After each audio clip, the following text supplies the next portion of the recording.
Hello, hello, hello, and happy Sunday slash Saturday slash Sunday.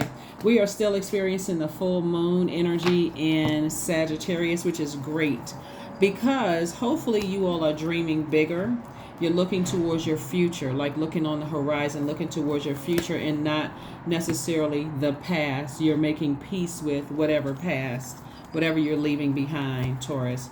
So let's get into it. I'm talking to you if you have Taurus anywhere in your chart, not just your sun, moon, rising, or Venus, but anywhere in your chart. Let's get it. Let's see what your cards have to say. I'm going to start off with the questions because every Sunday we have questions that prepares you for the upcoming major moon phase. So around the 10th of June, we have the last quarter moon phase in Pisces. Pisces is the last sign in the Zodiac. It's a psychic. It's Pisces have a lot of psychic gifts, but it can also become very overwhelming. We're not talking about a person. We're talking about a person that you could know as a Pisces. We're talking about the Zodiac sign Pisces that's ruled by two planets, Jupiter and Neptune, right? And Jupiter and Neptune, being a generational planet.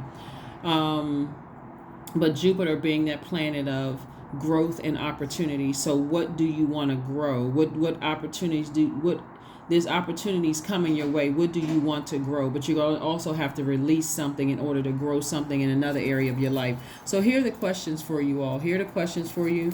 Here are your questions. Here are your questions. First question is, could you keep opening up and breaking through the walls of protection and defense to heal your deepest wounds with love? Second question is, could you immerse yourself in gentleness and compassion in order to receive and channel true love? Third question is, could you become more connected to the universal unconditional love?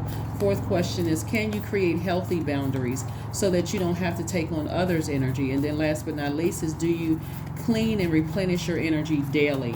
So what that means is, as an earth sign, you want to make sure that your soil is clean. Like you planted your seeds, you want to protect your seeds. It's like a greenhouse kind of effect.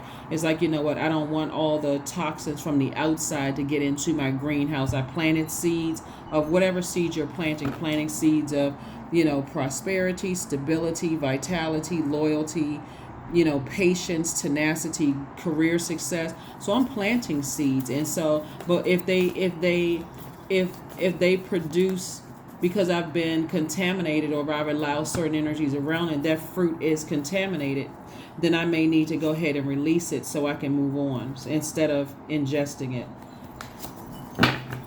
All right, so Pluto is retrograde. Pluto is the planet of death, rebirth, and it's a planet that gives everybody an opportunity to purge. That's currently retrograde. So it's something that could have made you sick to your stomach that God wants you to just go ahead and purge. Somebody could be celebrating a wedding, a marriage. I love it. Marriage, either in business or marriage in love, right? Here we have the Lover's card, the Moon card, the Hermit card. All right. Something from your past could be trying to resurface, Taurus. And some past overwhelming emotions could be trying to resurface, Taurus. So you want to be very, very careful to not let anything from your past, like exes, trying to resurface.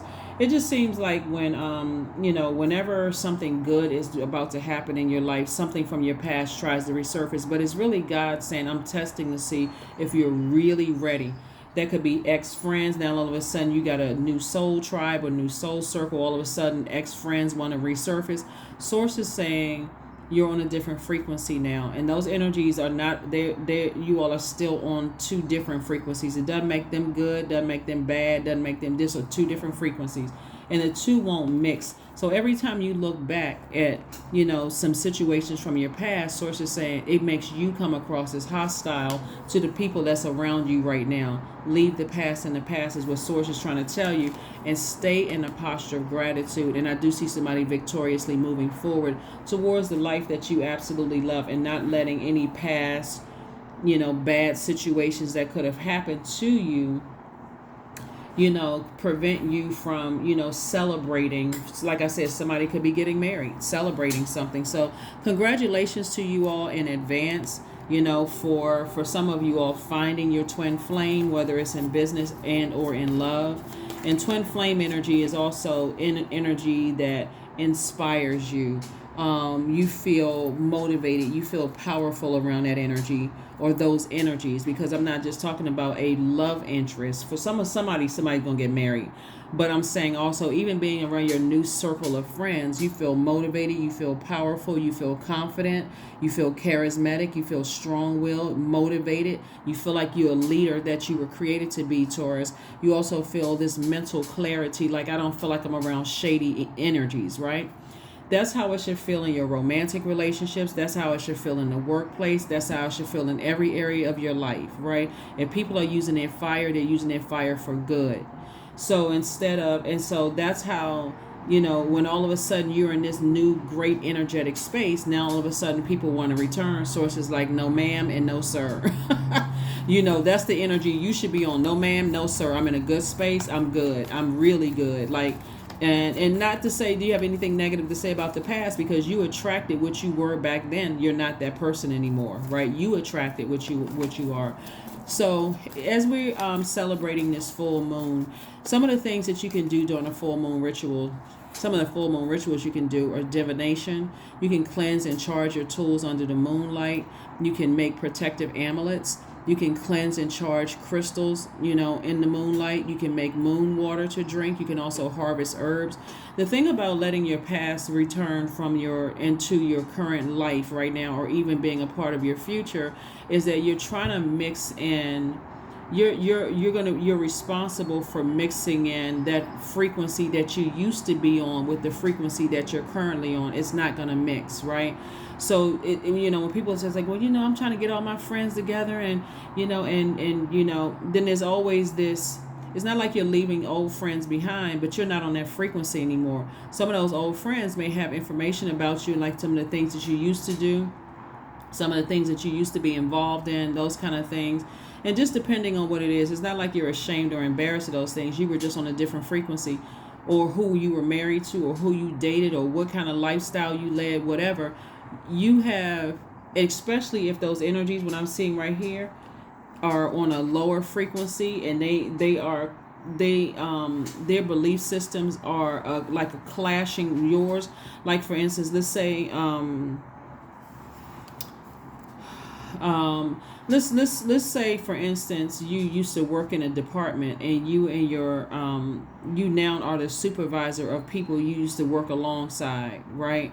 And so for them, when you're working alongside them, they may know some things about your personal life that had nothing to do with your professional life.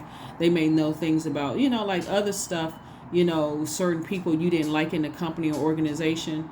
And so there could be this fear that they know something about me that they can possibly hang over my head.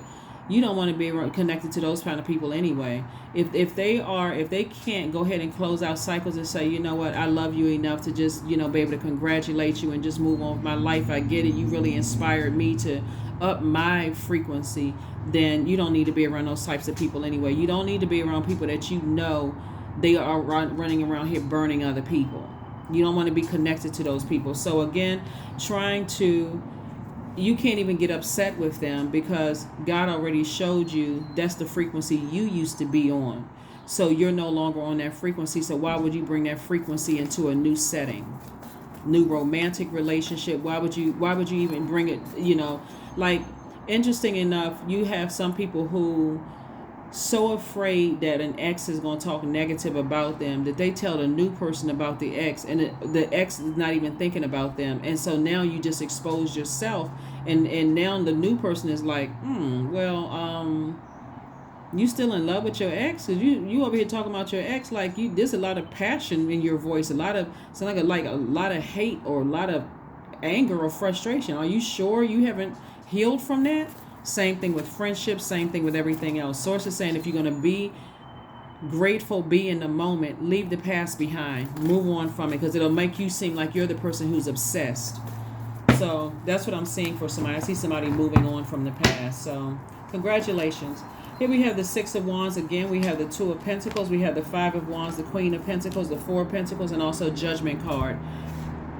So here we have the Six of Wands. Like I said, victory twice for somebody. Like I said before, I do see somebody getting married, like making a decision. Hey, I may have had two situations from the past that just were not on my, you may have felt like they weren't on your frequency, but actually you all were on the same frequency at the time, but you're on a different frequency now. And so now that you've raised your frequency, you've come up out of the flesh, and somebody has definitely said, okay, I'm in different circles now. I'm in different groups, right? I'm at a higher frequency. I'm not going to be pulled back down to a lower frequency by gossiping about people from my past. None of those kind of things. A lot of times people, it's very telling of people who, I gotta make you aware of, these people. Don't trust it, because if sometimes it comes across as, oh, what you afraid? Why are you talking about them? Are you afraid they're gonna tell me something? Right? So here we have the Queen of Pentacles, the Two of Pentacles, and also the Four of Pentacles. So Source is saying, be very conservative with your time. If you're going to use your time for anything, use your time to invest in a business. You could be working a job, but use your time to invest in a business. Your reputation, your character, all of that. People hold you in very high regard. They see you as an asset. The moment you start gossiping about people from your past, even if you were to see them, and somebody's like, oh, that's somebody from your past. Yep, that's somebody from my past. You very cordial, and just move on. If you all come in contact with you, very cordial and just move on. People have moved. I'm trying to tell you, so people have moved on with their lives. That's what I'm seeing right here. See, these people have moved on with their lives. And if you're talking negatively about them, I'm telling you, it's going to make you look bad. A lot of people don't see that. They create so much doubt in their own relationships right from the very beginning. Like, what? You still keep in contact with your ex? Like, what's going on with that? That's not that person's insecurity. That's just more or less like, okay, well, are you trying to play nice with somebody because you don't want something to get out? Like, what, what's going on here? But you may see it differently. Here we have the Five of Wands. And so Source is definitely helping somebody to learn how to deal with whatever your demons are and put those demons under submission. All right. Let's get ready to close it out. Here's your number card. Your number card is 25. I am intelligent. You have a great ability to take in and process information on both conscious and subconscious levels. Your curiosity is endless, and your desire to dive deep into a variety of things and awareness brings of the world. That's what I have for you. That's your awakening. I'll see you on Monday. Bye.